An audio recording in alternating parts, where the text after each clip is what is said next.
Hey, good morning, good afternoon, and good evening to everyone that's watching this live broadcast. My name is Felipe. Thank you for being part of this conversation. Today, with me here, we have several very interesting guests. And let's take a look who we have with us. Today, we have with us Robin again. Hey, Robin, how are you? How you doing? How's everybody? Cool. That's great. That's great. Together with us, also, we have Patrick Southern, directly from California, from Luma Forge. How are you, Patrick? Doing great. Thank you so much, Felipe. Great. And last but not least, we have the star of the week, Robert Kruger from Less Pain Software. How are you? Hey, I hope I didn't murder your name. Hubert. And this is Kruger. our panel today. We're going to be talking about media management. And I have something very, very bad maybe to tell all of you that I do in my media management. And let's see what I'm going to hear from people about that. But before all of that, since we didn't have Patrick here before, although a lot of people know him, Patrick, can you talk a little bit about who are you, what you're doing, and just a little bit about you? We don't know. Sure, yeah. Never seen you. Yeah, I'm a. My name is Patrick Southern. I am the lead editor and producer at LumaForge. LumaForge makes shared storage devices for video editing. So you may or may not have heard of the Jellyfish, which sometimes has so much media on it that you need to manage said media. So something like KYNO is actually very, very important to a company like ours. And beyond just working at a shared storage company, I've got a history of working in documentary. I do some narrative projects on the side just to keep the chops up. And then I hang out with people like you because y'all are great. Great, thanks, Patrick. And of course, Robin, people are already used to seeing you here, but there are people that are watching this for the first time. Everybody so knows give me. us Oh, come on. an introduction. My name's Robin Kurz. My favorite color is blue-ish. No, that's not true. Actually, red. But anyway, yeah, I do primarily, at the moment at least, I come from a production background, but then I kind of drifted off into training and Final Cut. I've been doing Final Cut since, version 3, I think, or something. Became a certified trainer in both Final Cut and Motion, and yeah, and now I do online training in German, actually. But also, I've started doing some English tutorials on YouTube. So yeah, I always say, if you want to learn Final Cut and German all at the same time, I'm the guy.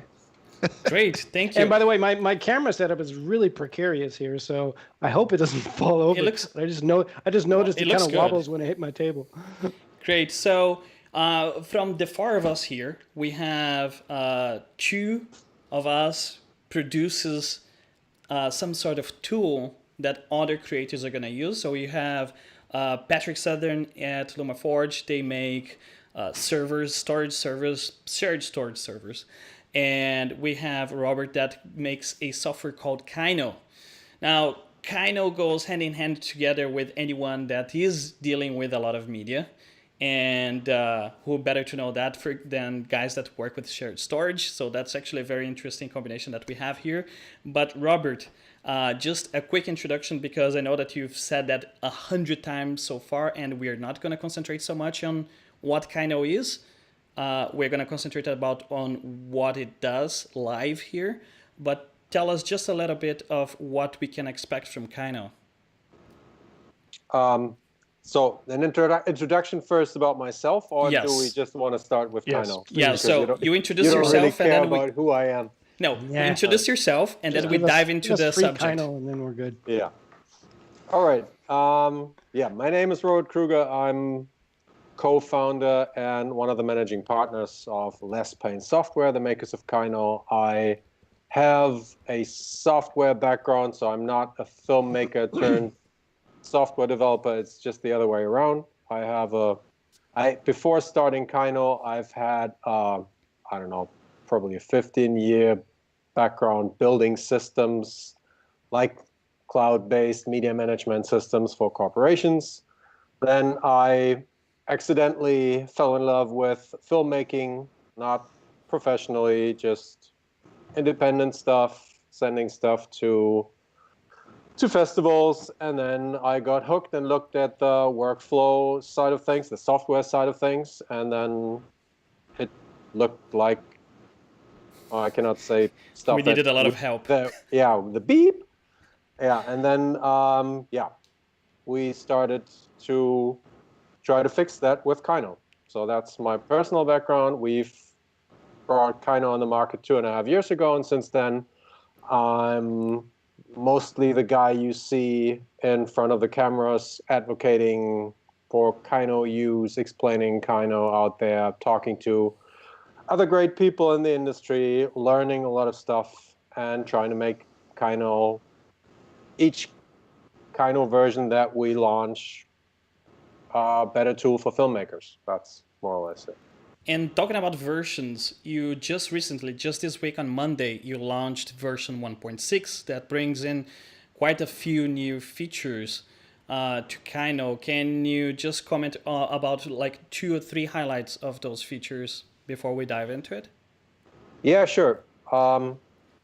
Probably the feature that has been requested most since we launched KYNO was the offloading, the checksum verified backup of camera media, because it was such an obvious thing that people wanted from a software like KYNO, because most users really have KYNO as the central hub of their workflow that connects stuff like the camera media, the NLE, and sometimes even their delivery process. So KYNO is like this file browser on speed kind of thing that connects everything workflow-wise, and having this break in the workflow. For example, you use KYNO to preview your SD card content even on set in a shooting break, because it's just so fast. You don't have to ingest anything. You just browse and even set markers on the SD cards. And then having to switch the tool to back up the SD card was an unnecessary break in the workflow. And so we're really, really happy to have this as part of the standard tool set that KYNO offers. And of course, from the, especially for the run and gun, like single person shooter kind of people who buy KYNO, the economics of it, not having to pay for a separate program to get the peace of mind, or insurance for that matter. For some productions, you're required to do checksum verification by the insurance. So it's probably the biggest thing for us, looking at the broad majority of our community. Then Red Raw, restricted to the premium version, has also been something that a lot of people have requested, and so that's big news for us, and we apologize for this taking, I think, about a year longer than we originally said. Actually, I do have a question about the Red Raw before we continue here. You don't really need to have anything from Red installed in order for you to play back Red on your KYNO, right? So if you are in a production company or an agency and you're like an assistant, you're on your computer, you don't need to install all of those plugins from Red in order to make it work, right? I mean, so far that's I don't know what Robin is doing, but he's moving his mouth. Damn it! I muted myself. I'm sorry. Okay. I keep doing that. Felipe beat me to it, because I was going to ask you, how exactly do you do that? You don't have to license the Red codec or anything, do you? They offer an SDK. It's no magic on our side. Oh, okay. So, I mean, so far we've been able to put everything that KYNO needs into KYNO, so nobody has to have any other third-party software installed for KYNO to work with any codec. So it doesn't rely on anything like QuickTime or other plugins being installed, which is something we would like to keep that way for its obvious benefits, because KYNO is supposed to be very, very administration friendly. That's one of the USP that also Patrick highlighted in his video that he brought out this week. By the way, the first time personally. Thanks so much for the video. You're welcome. Absolutely. I'm going to use that as a segue, actually. Let me just interrupt you real quick, Robert. Patrick, what made you guys decide that it was time to not use just Finder and just dive into something a little bit more robust? Yeah, well, when it was just me doing all of the shooting and editing and all of that, I would be able to rely upon myself to know, okay, yes, back in 2017 at IBC, I got a shot of Felipe sitting at a laptop in the area outside of XYZ room that Ronnie was running, and so I'll open this library to get that shot, right? Did you? I did get a shot of you sitting on a couch in the waiting area outside of Ronnie's little workflow space at IBC. Oh my god, I don't want to see my posture on that video, because if I know that no one was watching. It's not in anything. Just a real quick insert there. Speaking of shots and everything, I feel really stupid that I forgot that you were on the boat back, and we were little insider between Patrick and I was like, because I asked him earlier in the chat, I was like, have we even ever met? And it turns out we were at IBC, what was it, like 2 years ago or something, or 3? And on the same boat. Ago. I mean, we're like on a boat. I don't know how you miss someone when you're on a boat, Well, it was like, there were like 20 or 30 people on the boat. And he didn't have a beard, so to be fair. Yeah, well, the beard was not as long. It was okay. It was about Felipe's length, I think. Yeah, mine I keep on trimming. Yeah. Yeah, because if I didn't talk to somebody, I'm just like, anyway, so go ahead. So the point being, whenever I'm editing by myself, I know where the shot is that I need to be able to get the cut done. And maybe if I don't have time to shoot everything again, I can just pull from my archives and I'm good to go.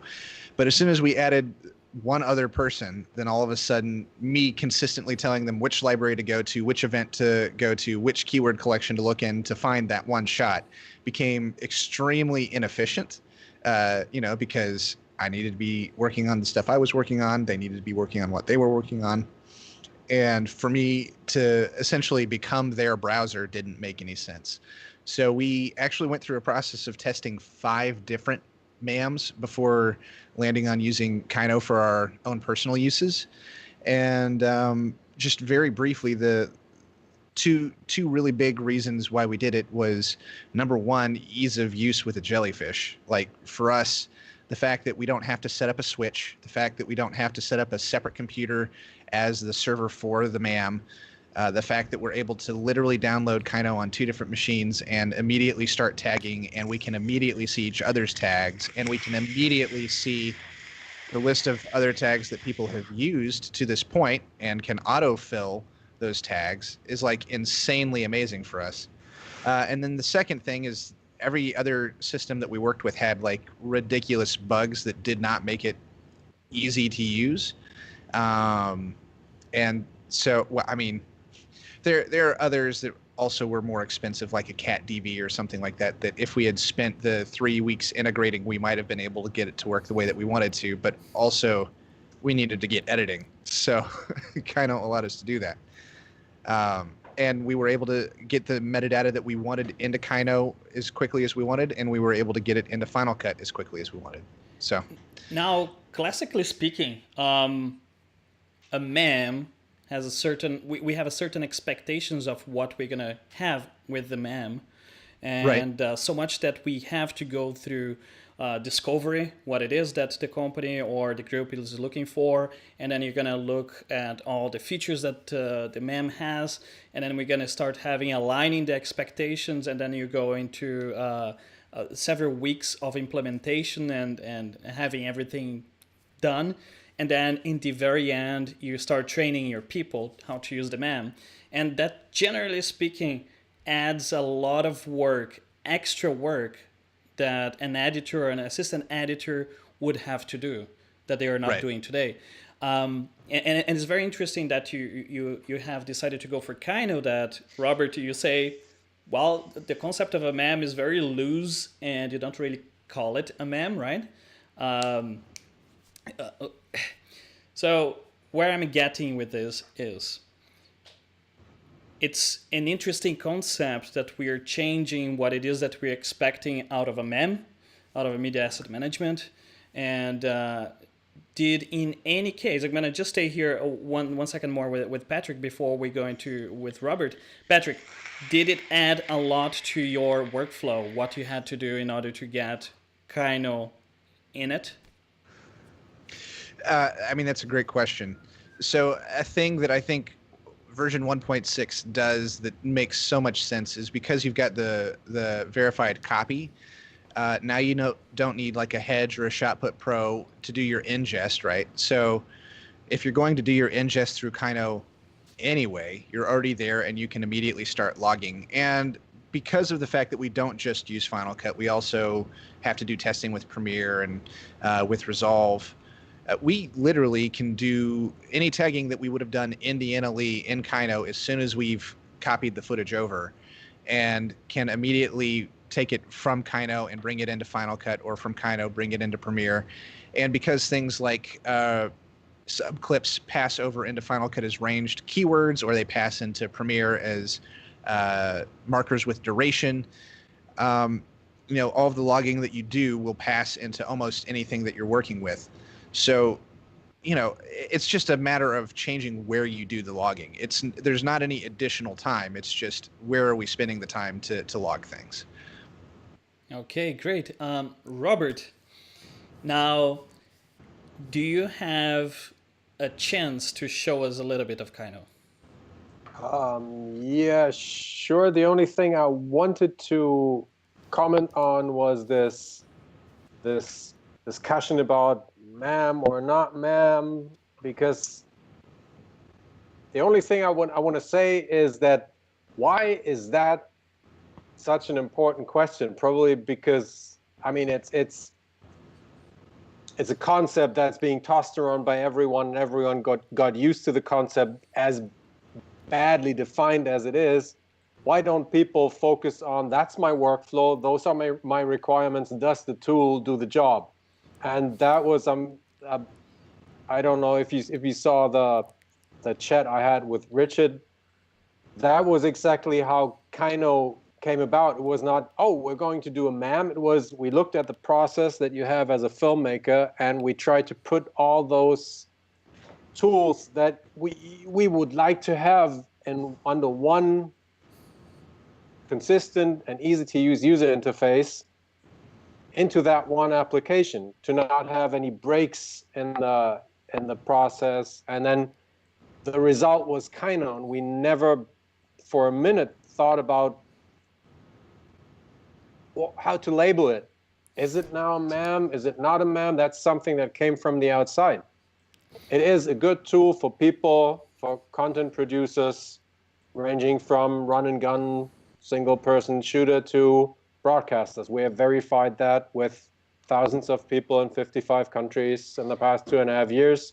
And we don't really, we do care if people call it a MAM, if it is important for sales kind of negotiations, because someone said, okay, if we're going to sell it as a MAM, we're going to piss off the other MAM manufacturers, and we don't want you to call it a MAM. So, we suddenly care about whether they call it a MAM. Well, I think it's just, to be honest, I think it's more of a thing of, who people needing to call it something, because it is relatively unique, and it's probably closer to media asset management. MAM is kind of a, I don't know, is it maybe even too loose of a term? Yeah, you actually have two main terms. I understand it as, I don't understand it as a MAM per se. I understand it more of a, media organizational tool, which could potentially you know how difficult our marketing is now? Yeah, I bet. Exactly. Exactly, it's a great tool, but how do my you first question is why sentence? KYNO? We've known each other for so long, and I've never asked you what, or maybe I have and I forgot, but why KYNO? Where's the name from? What is it? Does it mean something? Yes. Okay. Thanks.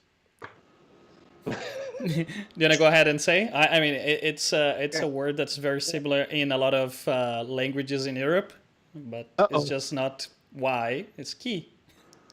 Yeah, the story was really that the designer who did our corporate design, the logo design, saw all our suggestions for the name for the product, and he said they all suck.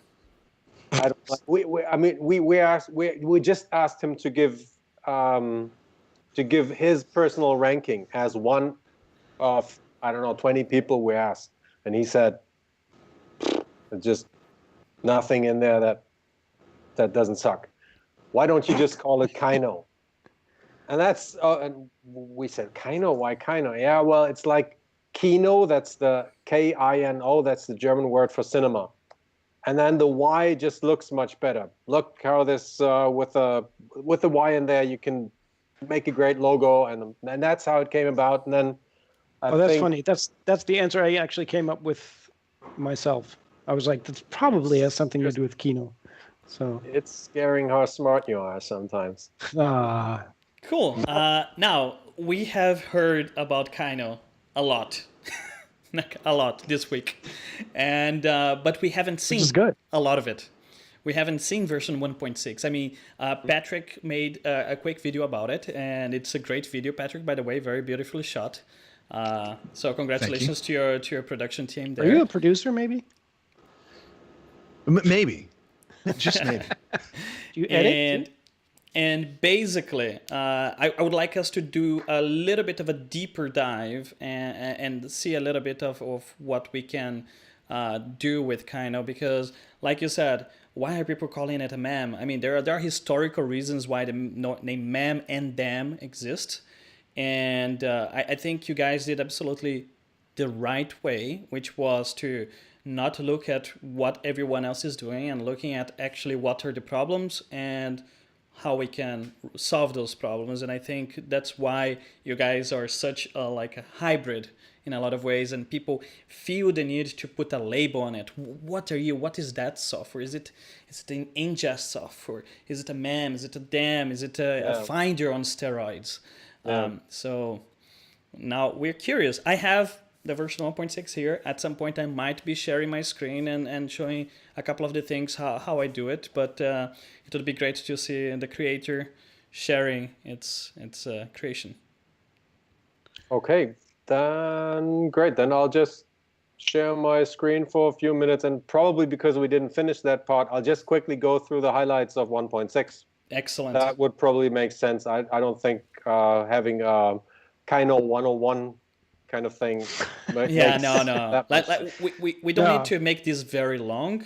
We can expedite everything. And of course, if you are watching this and you have any questions, just drop them down below there. We are reading live. At the moment, there is only Robin making questions there, and probably saying that we speak German as well.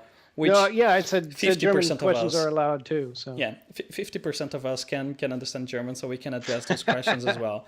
I think between all of us here, there is at least 3 or 4 different languages that we can address. So if you guys speak Portuguese, for example, type the question in Portuguese and I'm going to translate. And if you have a question in Californian, Patrick can address it. Californian and redneck. Those are the 2 languages I can cover. Okay, great. Robert, we can see your screen, and the floor is yours.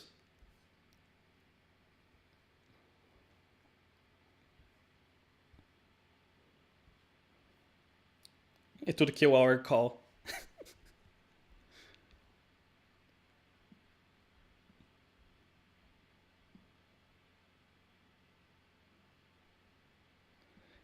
I loved that.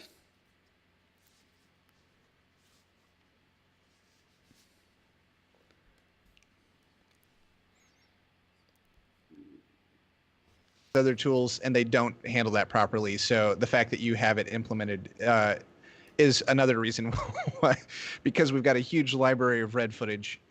Having it handled properly and being able to view it with LUTs and without LUTs, that's all huge. It's the German way. You do it right or you go home. Yeah, that's actually great to hear, because we haven't really had much time to really speak about the how it feels to a red user who has used other tools. But I just realized that I can't even demo red support right here, because I don't think I have any footage that we own the rights I think we can. I think we can yeah. use the red samples from Red's website. I have them here at some point. Okay, but or, so let's just. or maybe So Patrick I think can it share makes something. sense. Yeah, it makes sense, Felipe, if you cover the red part and I'll cover the metadata and workflow part. All right. Okay. Okay, so one of the features that I'm personally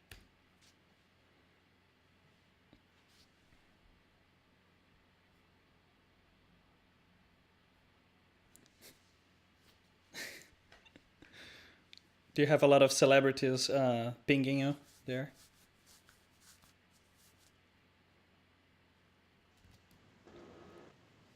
All right. So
out there that supports that kind of workflow, and in KYNO now that's become really easy.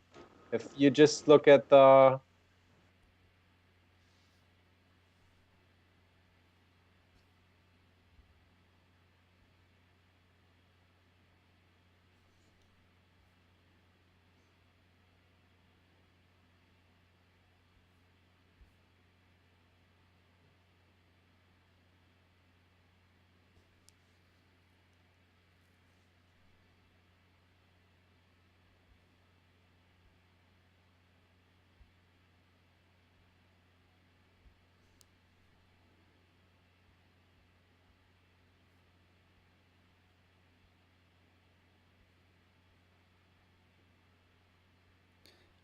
Can you give me just a second? I just saw the same thing here. I think everyone can hear me when you're sharing the screen, but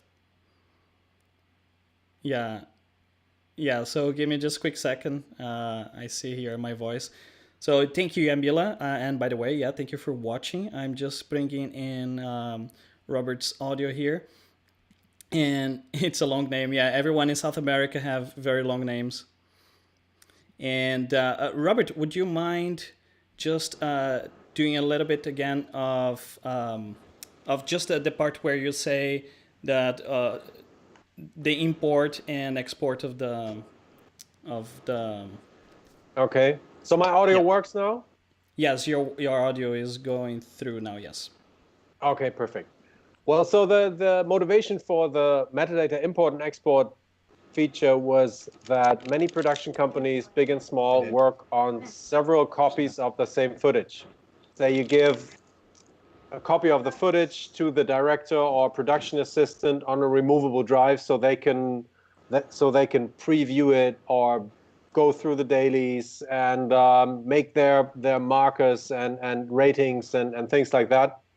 And very often that's not really a one-way street. Sometimes people say, okay, that's actually very valuable information, let's say the markers and the ratings by the director, and we want to have that metadata merged into the metadata that we already have on the NAS, where the originals are stored. So this is what the new workflow offers, and that was also what was used in a Mexican Netflix production, a pilot for a Netflix production that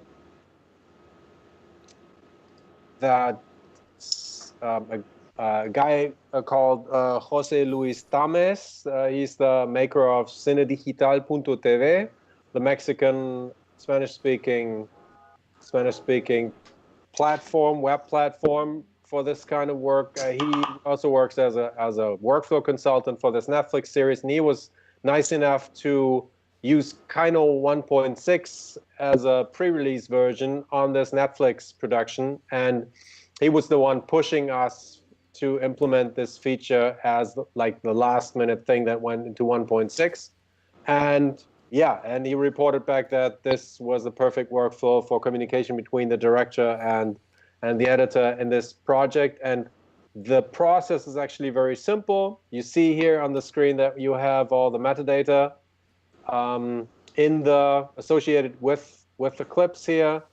You have the overlay icons for tags and the overlay icons for markers here. And what I do is I select the export metadata option. Then, I don't know, let's store it in the desktop. I store an XML file.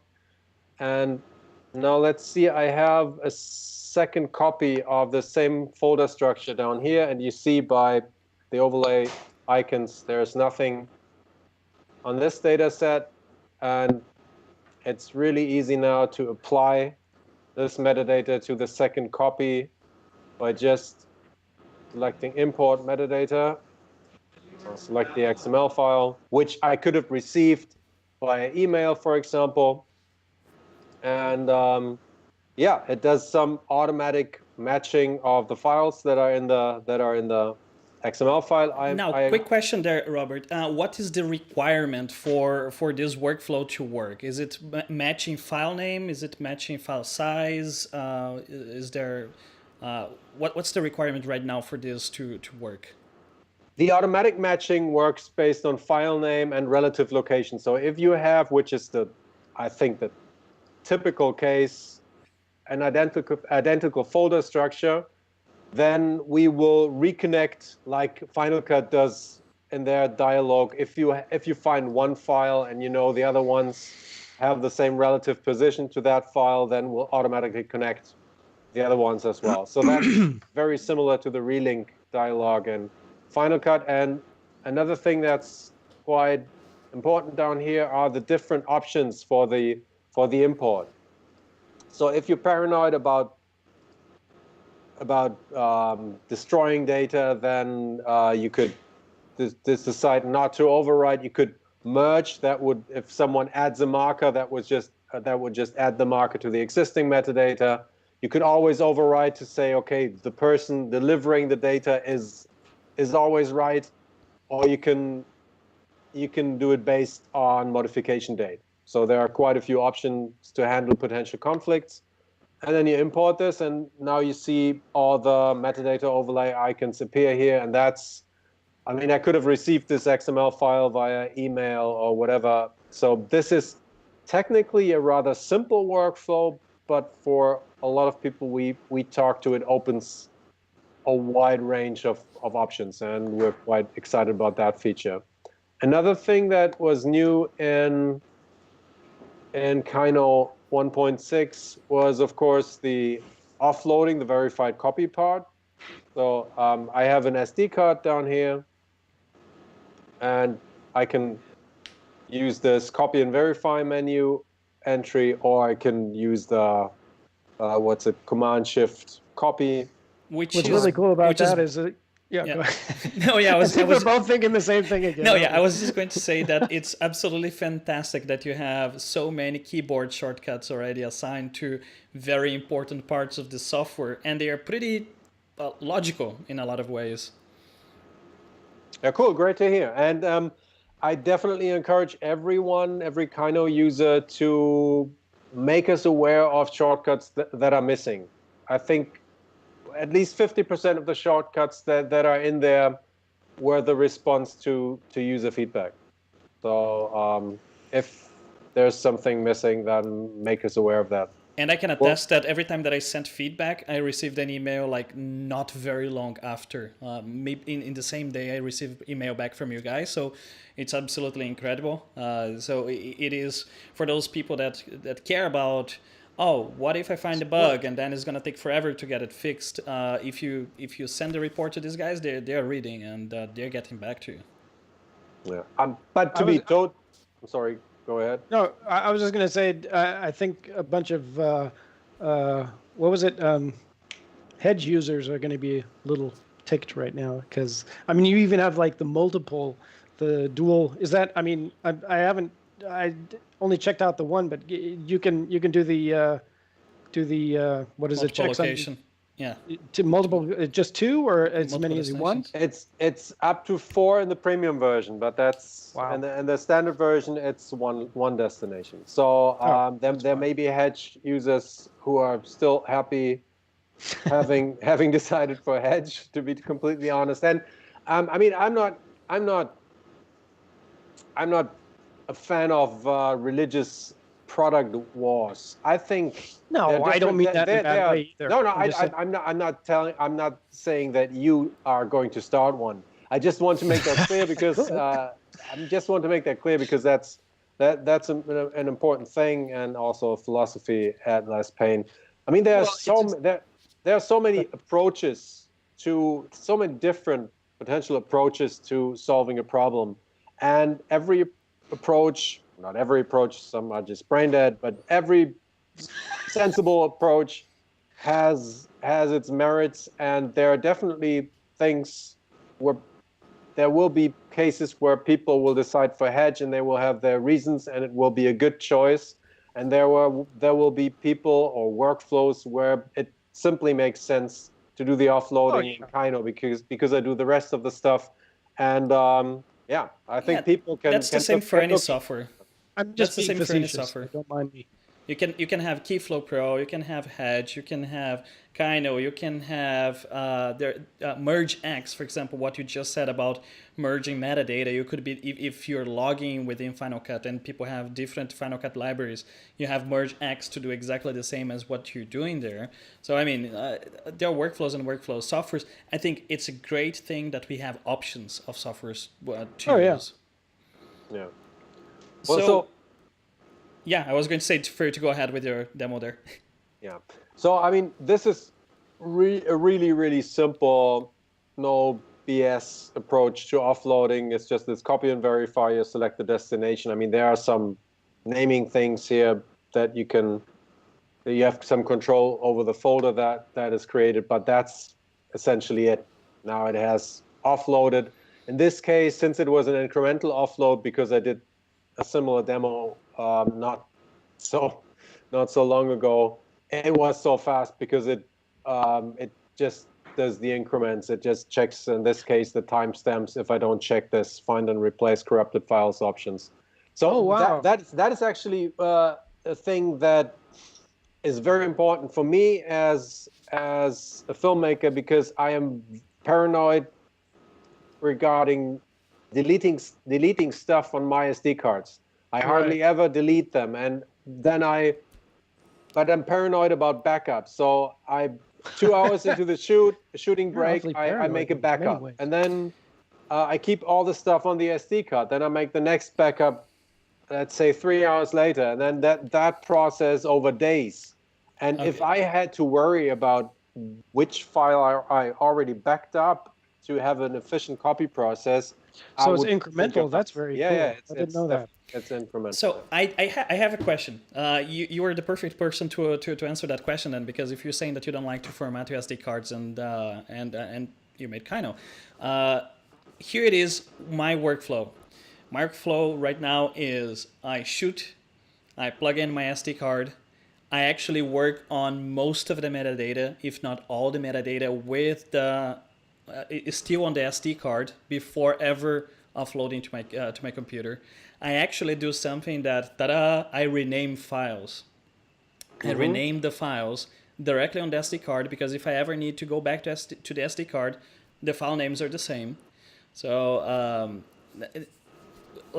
is this something that you would encourage people to do? Metadata on the SD card and then offloading?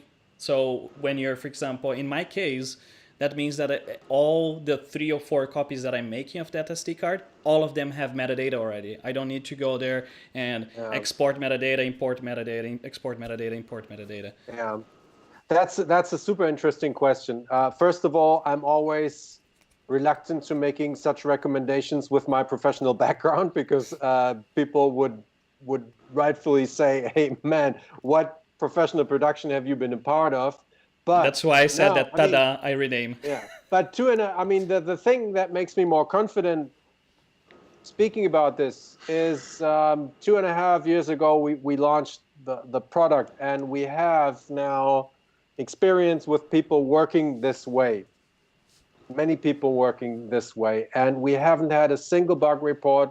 I've had lots of discussions 2.5 years ago where people said, "Are you crazy writing on an SD card? That's like, I don't know, that's a sacrilege. That's really like a deadly sin." And we said, "Well, we've never run into any problems, but don't do it Yeah, if I remember you, that. yeah, don't do it if you don't want it to happen, or set it to read only or whatever." And now 2.5 years and probably hundreds of thousands of hours of use of KYNO later, we haven't yet to see the first bug report where someone says something was screwed up on my SD card. And I personally work with logging on SD cards because the workflow is just so damn efficient. During a shooting break, I don't back up first and then look at the stuff. I just look at the stuff where it is, and sometimes if I find the perfect frame, I just hit M. I just had to hit the marker because I never lose the information that was an important frame, important. And I mean, place. you're not actually changing anything of the media either. You're just adding metadata and just like a little sidecar file or something, aren't you? Exactly, yeah. Yeah. So I mean, what could possibly happen, Okay. really? Now, Patrick, how do you do? Because you use a red camera. So, for example, if I would be using a red camera, I would not be renaming my files. Right. Quite obviously. And in case someone has never used red camera before and shoot red raw, that name is in 3 different places. It's in a folder, it's in the R3D file, and is in an RMD file. The folder is not matching the same as the files necessarily, because the folder is just the name of the clip, and the files they split every 4 gigabytes or something like that. Depends on if you're on UDF or FAT32 or UDF. If you decide to FAT32 format would be 2 FAT32, gigabytes, then it's every. Well, yeah, I believe UDF. I don't remember how they split up differently. Anyway. Yeah, so renaming that wouldn't be a great idea. So yeah, I try not to rename files on the camera card. Right. Yeah. So yeah. what's your workflow? Do you add metadata before importing or after importing? I haven't tried doing it before copying the card over, but when we are adding metadata, we're adding it to the camera card structure that's been copied to the jellyfish. Yeah. Right. And the camera Well, card. then just for me to understand, I'm curious. So now if you do all the metadata and the tagging and whatnot on the card and then subsequently import everything, is that carried over? Yeah. It's just stupid. Yeah, okay. So it's not, because the first time way back in 1.0 or 1 or whatever the first one was, I knew of, my first thought was, well, if I start doing this on the SD card, the moment I import stuff or delete or erase the SD card, isn't all my work kind of for nothing? But okay, yeah, so it's carried over. That's good. Yeah. Okay. And Patrick, I mean, do you guys back up to or let me change that. Because you're on a shared storage, most likely you're only doing 1 copy at a time, which is to the shared storage, and from your shared storage you have your backup solutions. I mean, right? It's always a good idea to have 3 copies in 2 places and only work from 1. We recommend you only work from the jellyfish, but it's not a bad idea to have an LTO backup of your camera originals, and it's not a bad idea to have a Pegasus RAID that you've backed everything up to, and it's not a bad idea to have a second jellyfish in Las Vegas, Nevada, that you're backing everything up to. Right, yes, in the snow. So, and it's not a bad idea to then have a copy of everything in a salt mine somewhere. So, or that thing in Colorado where they used to, the atomic bunker of some sort for the president. Yeah, Ford uses that.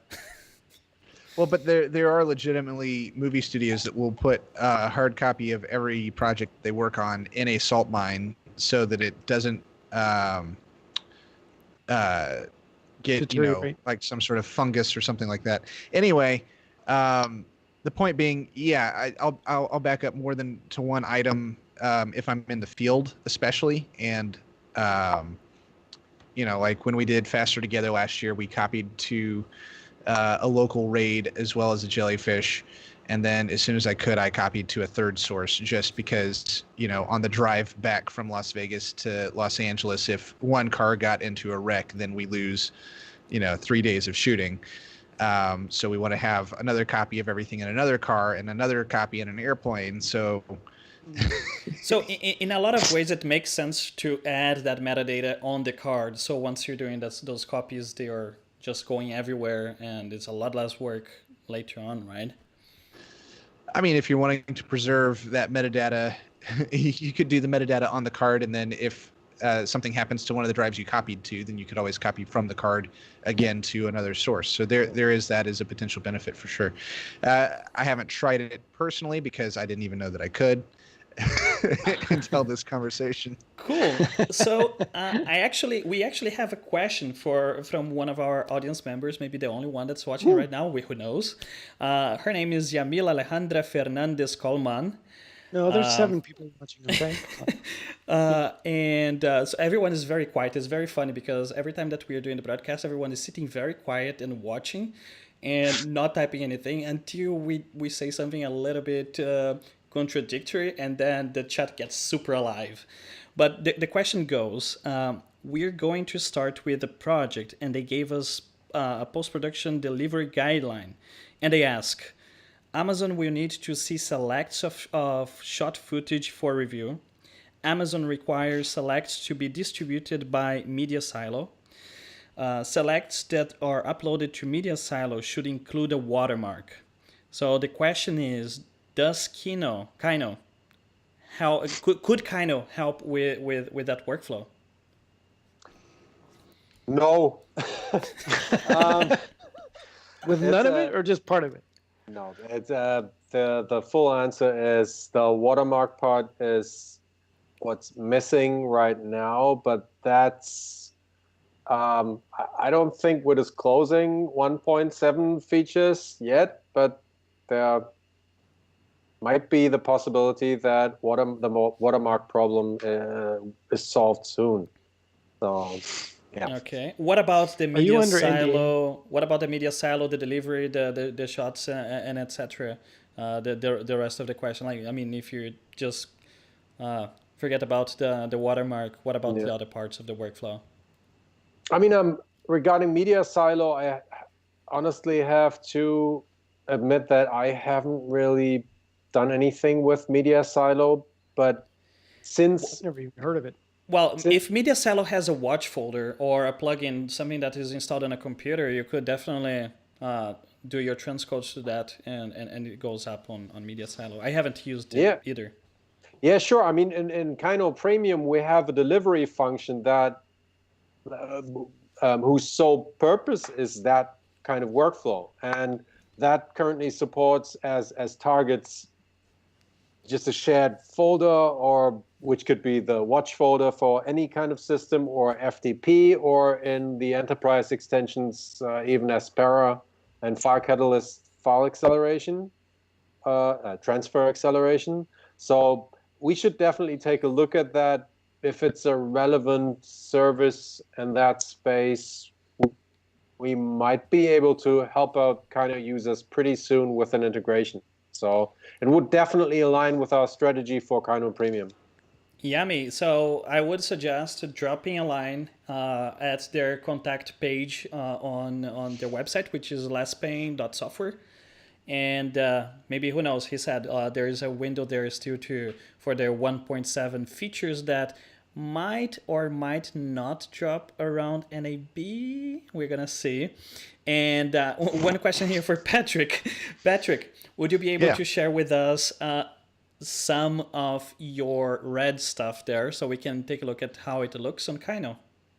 Oh man, I I got thought you you off guard. guys Even I got you off might guard. ask that.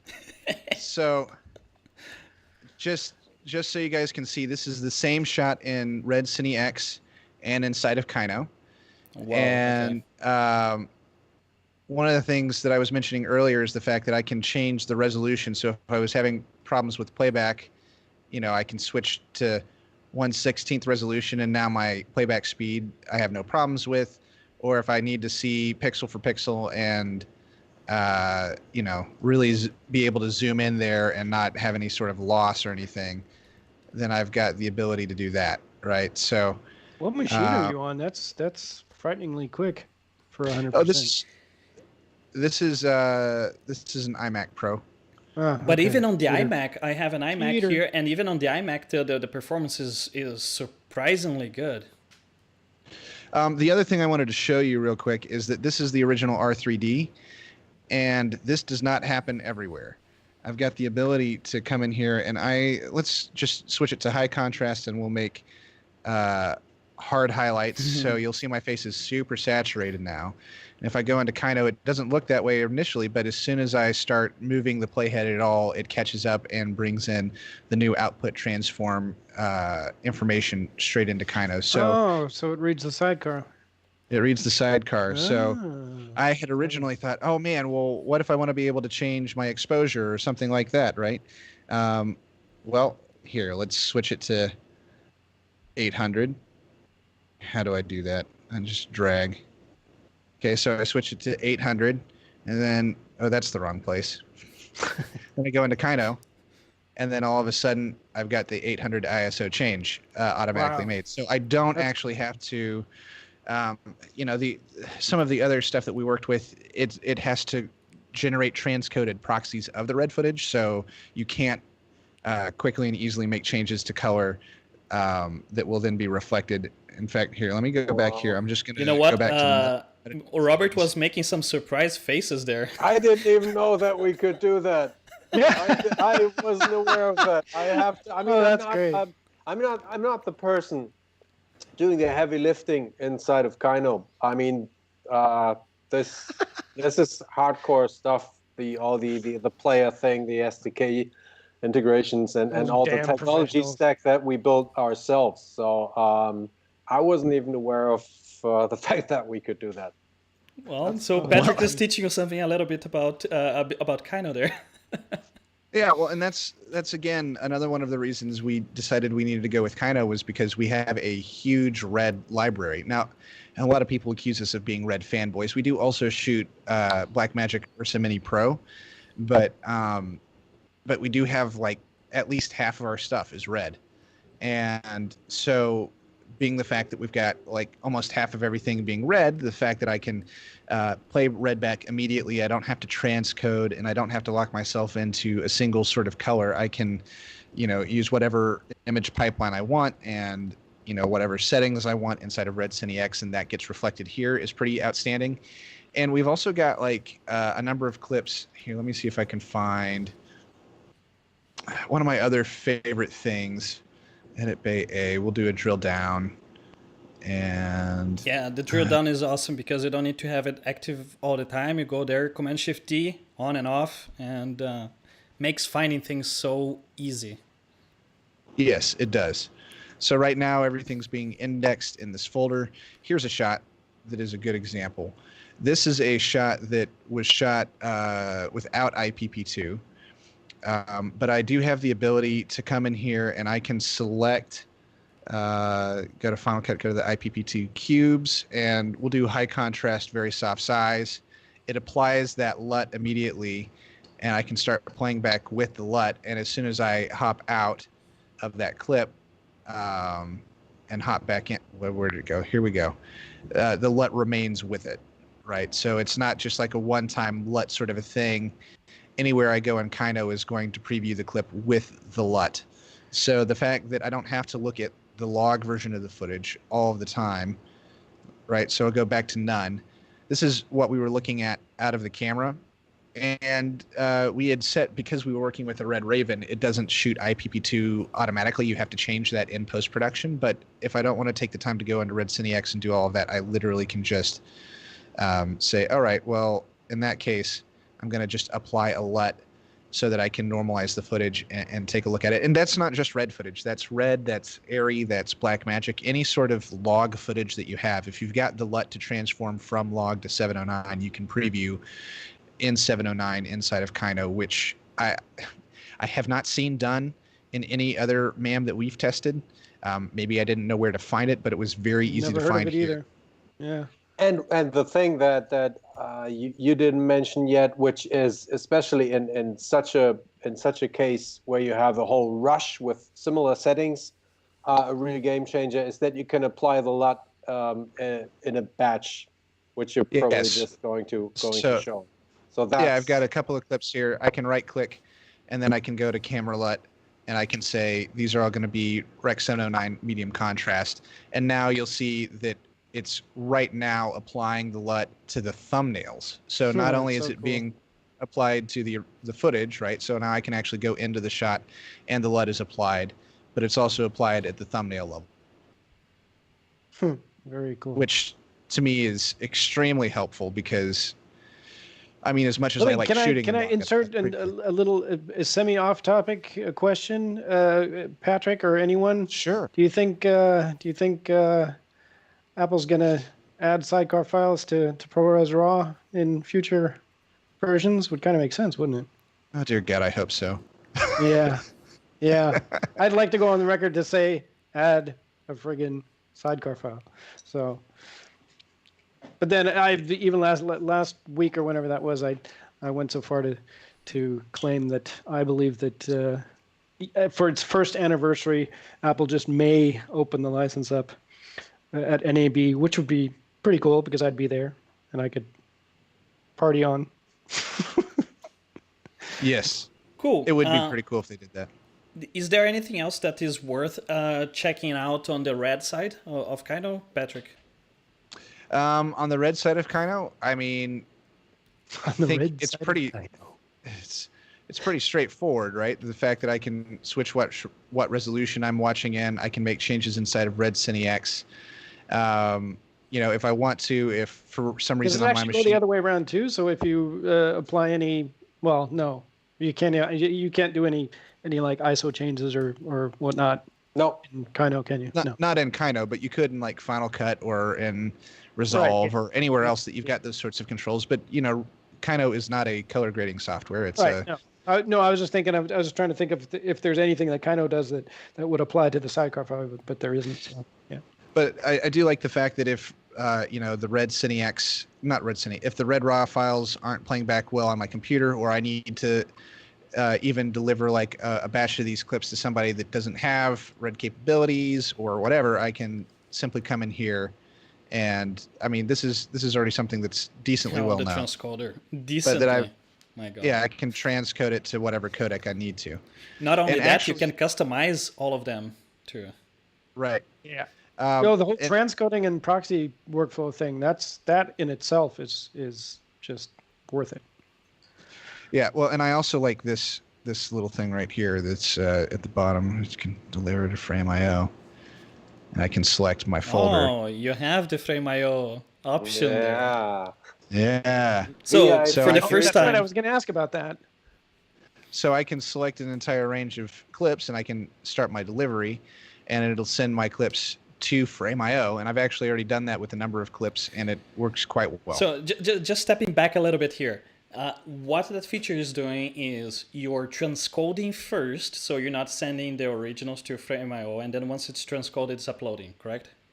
Right. So, I mean, imagine this workflow, Felipe. Imagine having Frame.io and starting out with original 8K or 5.6, 5K or 4.5K Red RAW originals, right? So you've got high resolution Red originals. As long as you do a send to and you make sure that the here we'll go to delivery options. I can specify the naming, and if I keep the original name, right, then whenever I go up to Frame.io, somebody somewhere else, so I could send these files up to Frame.io as a proxy. I could do a 960 by 540 proxy if I wanted to. For offline editing. And then you could edit off of them, and then you could send me a Final Cut XML of your edit, and then I could relink back to the originals, and I'd be able to go about my day. Yeah, that's super cool. fantastic. That's definitely a very nice way of working between editors, and I see several other things that can happen in between there. So it's Oh, interesting. yeah. Well, and also check this out. If I export a Final Cut Pro XML of the same clips that I'm delivering to Frame.io, then all of a sudden the metadata that I've entered inside of KYNO is available to the remote editor as well, right? So What, via Frame.io?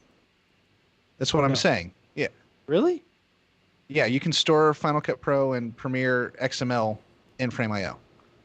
You can Oh, you mean store as an extra, like as a file upload? sidecar file. Okay. Yeah. Okay. So they would import the FCP XML and the clips, and by importing the FCP XML, they would gain all of the metadata that I had applied inside of KYNO. Well, because I'm currently working on I hope to have it finished by next week on like a tutorial on Finder tags, and then I was talking to Greg from Intelligent Assistance, and he was kind enough to let me take a look at Finder Cat, and I'm pretty blown away by the fact that in the Pro version you can actually embed favorites, markers, audio settings, just even transform information. It's inside the media. It's not a sidecar Right. file. It's like in the media. And I'm just like, Yeah. I don't even know how that works, but that is it's really cool. Yeah, extended attributes. The dangerous thing with extended attributes and going between systems. different platforms, different file systems, is that they can get blown away because two file systems might understand them differently. Right. So it is really awesome when it works and you've got the same file system on both sides. But Right. if you don't, then you can lose that Even- information, which is why FCP XML to me is a safer method. Even Right. different protocols of communication. For example, if you connect your Jellyfish over NFS and then you connect over SMB, you're not going to see the same, let's say, Finder metadata there on both. Well, I'm kind of thinking of it in kind of like a localized workflow kind of thing. I see that it can get lost. Yeah, that's Yeah, not sure. actually. Yeah, I was actually, in fact, I even had Felipe. Remember Felipe? I asked him to, because I don't have an SMB server, so I said, "Can you give me like access?" So he gave me access to his SMB server, so I could just upload stuff and up and down it. And I believe, and I'm trying to figure it out right now, but it didn't work in some cases. Some things got lost, but on the whole, it was. I was just intrigued at the fact that if you like scale. Like put it in a project and then scale and rotate, for example, and then you export that via Finder Cat and then re-import it via Finder Cat. The scale and the positioning and everything is in the clip in the event. It's like, and then if you throw it into the timeline, it's still there, and then you can always reset it. But I was like, that's weird, that is actually repositioned, rotated, and scaled in the event and not even in the timeline. So that I Now, found. Robert, do you have anything else you would like to comment before I do a demonstration that is for the rest of us that don't use RED cameras? I think, since we're more than an hour into the podcast, I'll hand over to you and Okay, cool. show what you want to show. Okay, so here on my screen, hopefully everyone can see my screen. If you can't, please leave a comment there, and Robin is reading. This is more or less how it looks when I have already imported something from my shoots. Like I mentioned before, I rename my files, and the reason for that is because a file, if I look on Finder later on, because I might not be using KYNO all the time. If I look on Finder later on, a file that's called PA003345 doesn't tell me anything. It doesn't have context, just a file name. So if I have a file name that has a date, a name, and a number, that gives me a little bit more context. But that's not a big deal. The big deal. Just if I may add that that is definitely something that you're not alone with, and we know. One of the things that one of the things that really suck is that some of the most high-profile customers we don't have the permission to mention their names, but one of them, a huge broadcaster, every single one of you knows well, uses exactly that workflow. They no longer copy entire camera cards. They just copy individual clips with the new copy and rename feature that we added in 1.6. And they essentially use the naming engine in KYNO to get naming conventions very similar to the one that you're displaying there.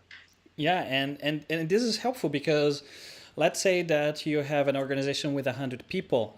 Maybe not all 100 people have KYNO installed, and maybe some of them, because you're, let's say, in a corporation that has permissions per folder, that a person might be only looking at a very specific folder, and they might not need KYNO. So if those files have a naming convention, that give you a little bit of insight on what that file is about, that can be helpful. That's why I use.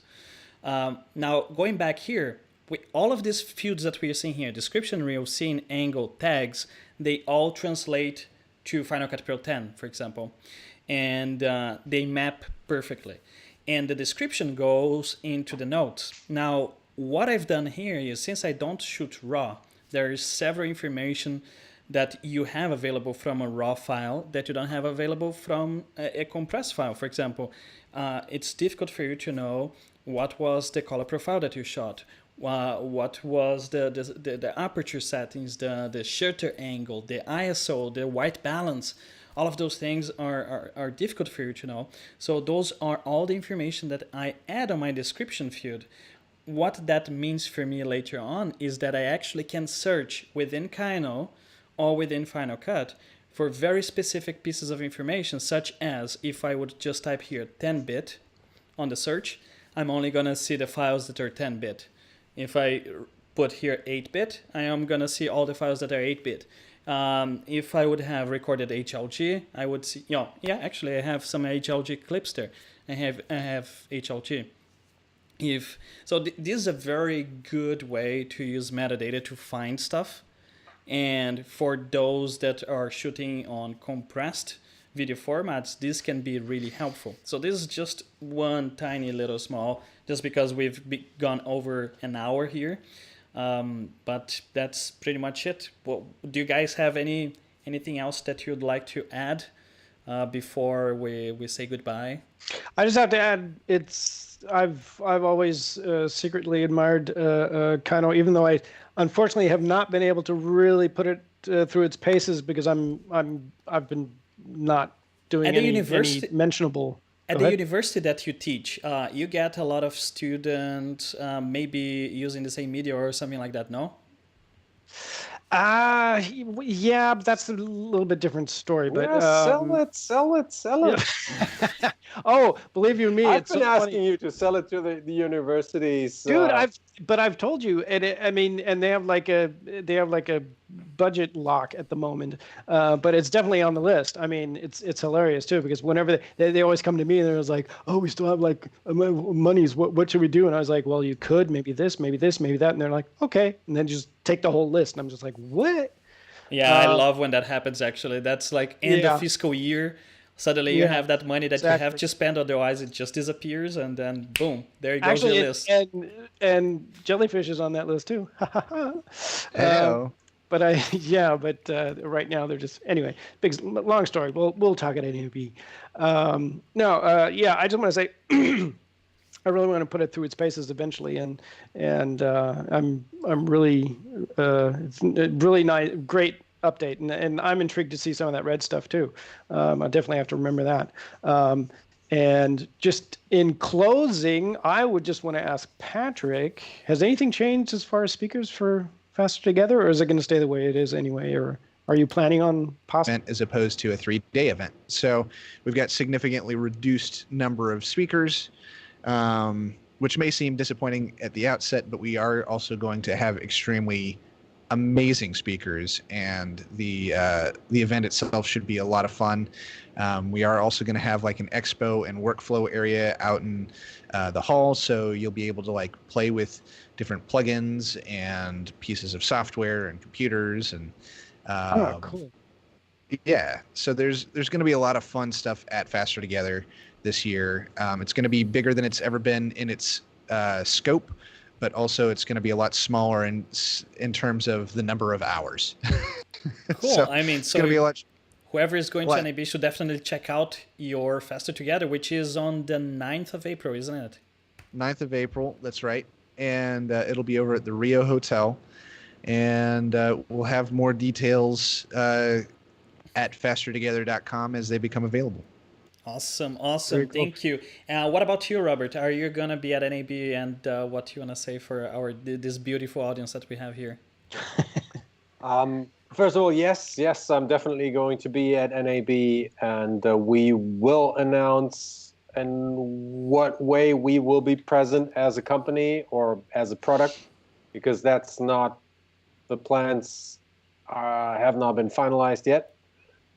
Regarding our audience, if you haven't checked out KYNO, just hoping that tonight made you more curious. And there's a check it demo out. version, right? Yeah, that's the 30-day demo version. And I mean, what advances KYNO is really the feedback and the dialogue with the community, and that's not just marketing blah blah. You already said that you were one of the lucky ones getting getting quick responses from us, but no, we're trying to make that a habit, and that's really like the number one valuable source of input, is to talk to people, want to solve their problems, and you learn from them. And that's what we'll keep doing. So hit us with your requests. Okay, so last round here. Robin, where can people find you?